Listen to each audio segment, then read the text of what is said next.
Right, I've been thinking about VR and wide field of view, and I just was watching a video about what's happening with wide field of view and how there isn't much progress in that field uh, because Pimax has kind of like stepped away from it a bit, and the other companies that concentrated on thanks Willow, the other companies that concentrated on wide field of view, they're just catering to like military users, and they're extremely expensive. And I just had a thought experiment. I just wondered. The issues are obviously like lenses, distortion profile, displays, and the cat big in your face. Uh, don't show your bottom, Willow. It's not that kind of show. Um, Displays, and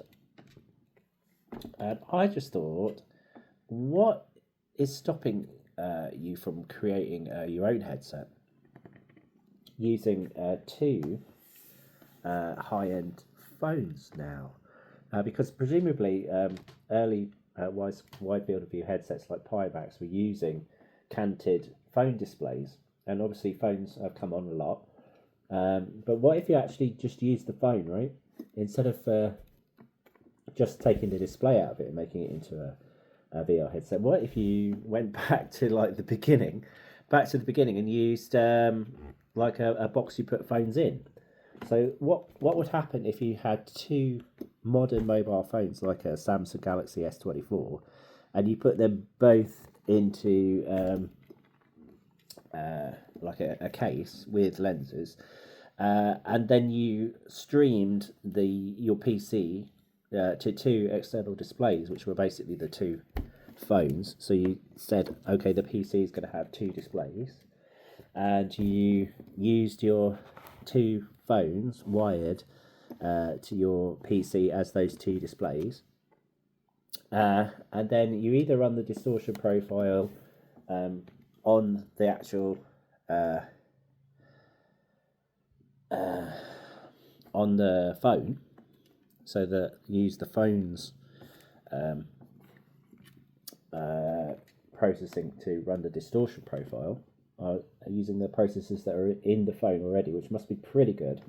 And I wonder if they would be quick enough to be able to do that on the fly and still keep the latency low, or whether there'd just be too much latency, and whether you could use the camera on the phone to do eye tracking. So, say obviously like an S24 has got an aperture cut into the screen where the camera is, and I wonder if if that was like the two, but you have one way round with the camera near this eye, and one the other way up with the camera near the other eye. Use them to try and do the eye tracking like visually, and maybe you could do that as well if you wanted to use eye tracking for dynamic foveated rendering. Obviously, that's more difficult because you got to send that information back somehow.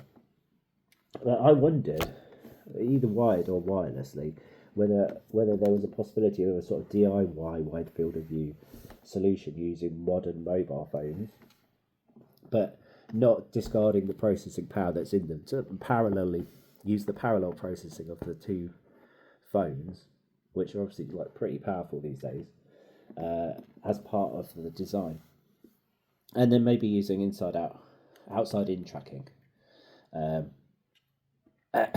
to outside in tracking to do the tracking solution. So maybe putting like a Vive tracker onto the on your head to get the 6 off tracking sorted out. That could go directly back to the computer without having to go to the phones at all. So basically, the tracking be done by the computer outside in using a Vive tracker, which you'd wear on your head like a crown. Uh, you should see me in a crown. Yeah, so using that, and then using T-canted displays, just like a Pimax. I mean, guess what I'm describing is that the Pimax 8KX. That's that basically what that is. But I was just wondering if you could do that with two modern phones and get like a wide field of view headset in an old school Google cardboard kind of way.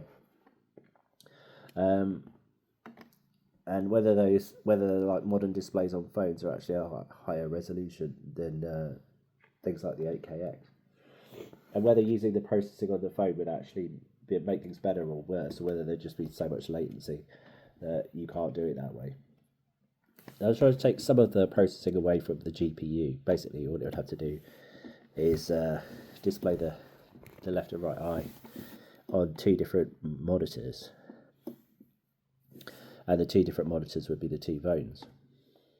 So, yeah, I don't know. It's just a thought experiment. It's just like, oh, yeah. And then you've got all the cameras on the back of the phones already there. If you wanted to try and do some kind of pass-through, I think that'd probably be more difficult. But, you know, it would be basically like a Quest, but having two processors instead of one, and obviously possibly a higher end processor, because it's effectively like a $2,000 solution. You know, having £2,000 solution, having two like high end phones in it, rather than you know, like one XR2 chip. Just a thought. Stupid thought. I have these random thoughts, but you know, you've got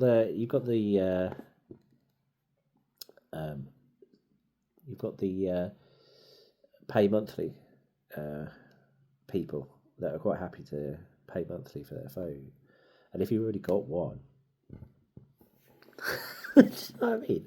You slot them into a massive VR headset, like the old school Google Cardboard.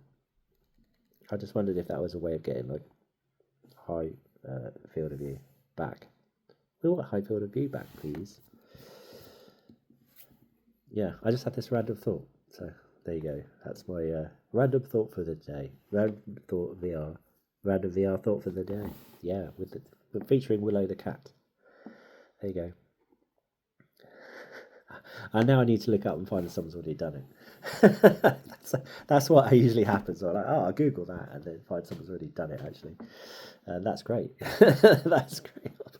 I'll probably do that next. All right, bye. That's it for this video. I'll catch you in the next one. All right. Bye.